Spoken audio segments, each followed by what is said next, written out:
Classy car, classy guy, Peter Schrager, Fox Sports. Okay, I keep telling my audience, does everybody get what they saw last night? Hey, rookie with no running game. Throw it 61 times, all from behind, on the road, short week. Schrags, I was just like, oh my God. That was, I'm blown away by him. What was your impression of it? He's unbelievable. Colin, Joe Burrow put on a performance last night, a loss that might be the best performance I've ever seen from a rookie quarterback in his first few starts. 61 pass attempts without throwing an interception, NFL rookie for a rookie record. How about 5 for 5 on fourth downs? And how about every single time it looked like the Cleveland Browns were supposed to put away the Bengals, Burrow would lead them on a drive. And then after the game, beating himself up, which is the best part about it. Says, I've never lost 2 consecutive games in any sporting event, in any sports league I've ever been in my life. And this is tough for me to swallow. Like, he says everything the right way. And here's the thing, Colin. I talked to all these coaches, and they're all texting me during the game last night, like, Burrow's the real deal. And that's not a take away from Baker. Baker played well yesterday, but Burrow was the story last night. And he's had no preseason contests to practice in. So this is the second time he's ever thrown to these guys in a live game, the second time he's been against a defensive line. And last week it was Ingram and Bosa breathing down his neck. Last night it was Sheldon Richardson and Myles Garrett. And the kid was awesome. So as much as we like to tear down athletes, can we at least celebrate Joe Burrow? I appreciate your opening comments because we're watching the future star. This guy was the real deal. And he's got Lamar, Baker, and Ben twice this season. We're going to get a lot of Burrow, and I can't wait for it. Now, there were a couple of reports about an OBJ trade, a couple different reports. Just to address it, are you hearing anything on that? No, but I haven't, honestly. And, usually the trade talk picks up a little bit towards the trade deadline, which is November 3rd. But I could tell you that in week 1, Baker Mayfield on 6 consecutive pass attempts went to Odell Beckham, and Kevin Stefanski afterwards said, we tried to get Odell involved and get his head in the game, and people were rolling their eyes at that, and it's like, well, you got Nick Chubb and Kareem Hunt. Why don't you get them involved when you're playing the Ravens instead of worrying about Odell's psychological, involved in the game stuff? Last night was the perfect balance. They used more of the run. Chubb and Hunt combined for 210 rushing yards, and Odell was open on a deep pass like you're seeing here. That's how this offense should be built. They shouldn't be concerned about getting Odell Beckham the ball and making sure he's mentally, in the game to start off.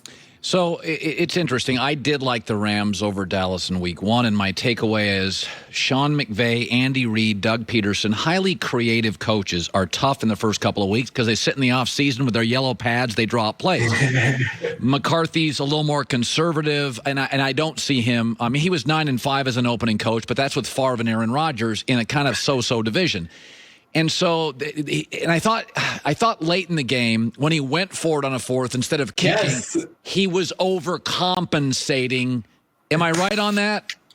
I don't know if you could say, but let's just say this: Cowboys fans for a decade have been throwing fits over how conservative Jason Garrett was and how he's always just clapping on the sidelines. Well, the first moment where it's 4th and 3, and they're down 3 points with 12 minutes left, and they're on the opposing 11, and McCarthy goes for it, the fans are up in arms saying, how could you not kick the field goal there? Did you kick the field goal? This is going to be the test of their stomachs all season long because McCarthy was hired based on his analytics that he's apparently been working on for the past year, and based on his aggressiveness now on 4th down and plays like this.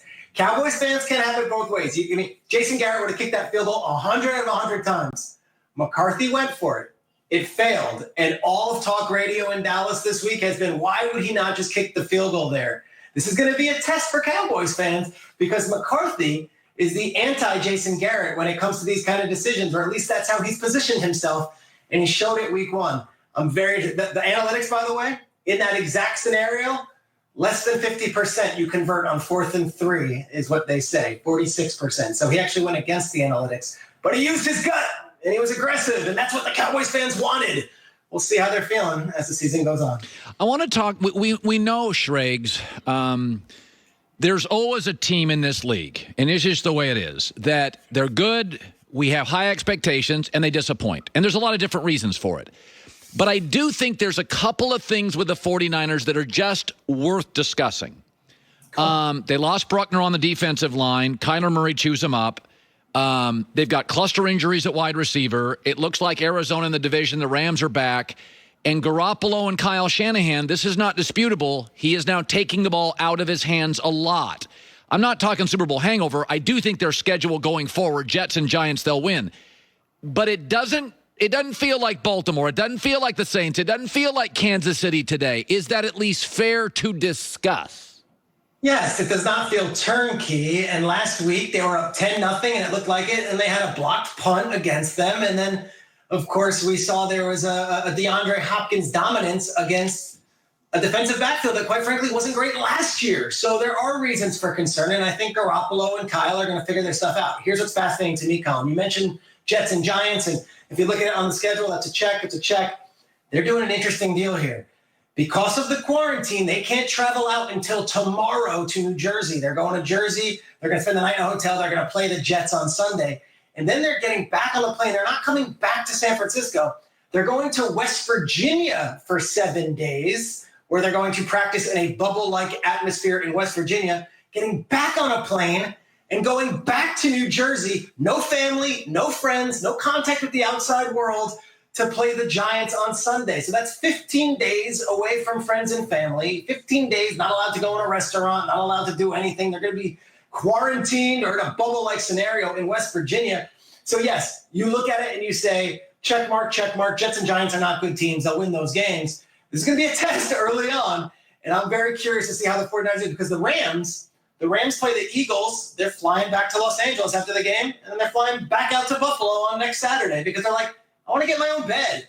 Very different decisions from two franchises. Curious to see how that works out. Very early test for the 49ers against two teams they probably should beat, but a road trip, 15 days without the comforts of any luxuries going forward. But by the way, speaking of this, you can't take too much from week one, but I actually do feel with like Cleveland, there's a couple of things that have been established. Their defense isn't great, and their running game is. And I look at the Rams, and they go from Super Bowl, and then we bail on them, and then watch them play Dallas, and they were smart, and they were effective, and Goff looked great. Is that the one team? Is that a team last week you looked at and thought they were in a Super Bowl not much longer than a year ago? Colin, they went 9-7 last year. Everyone thinks they went like 3-13. They went 9-7. And did you think once week one, like, man, they really missed Todd Gurley? No, they had Cam Akers and they had Malcolm Brown and Darrell Henderson was playing well. McVay spent all offseason working on things. This is what he's been doing. He's been in the lab. And what he did was he hired Kevin O'Connell to be an offensive coordinator, and he hired Brandon Staley, who's 38 and young and energetic and maybe not have the resume as Wade Phillips. But these are two guys who he trusts completely. So he could step away. He can be the CEO of this team as opposed to micromanaging every one of Jared Goff's snaps, as opposed to worrying about whether they're in the right coverage late in the game on a Saturday night against the 49ers last year. McVay has kind of let go of the reins, which I think is against his usual nature of being so micro, but he's now gone macro. And I think they're going into Philly this week.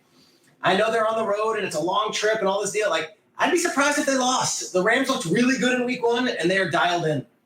Schrags, Peter Schrager. Good seeing you, buddy. Co-host Good Morning Football on the NFL Network. Check him out. NFL Sunday kickoff on Fox, Sundays 11 Eastern.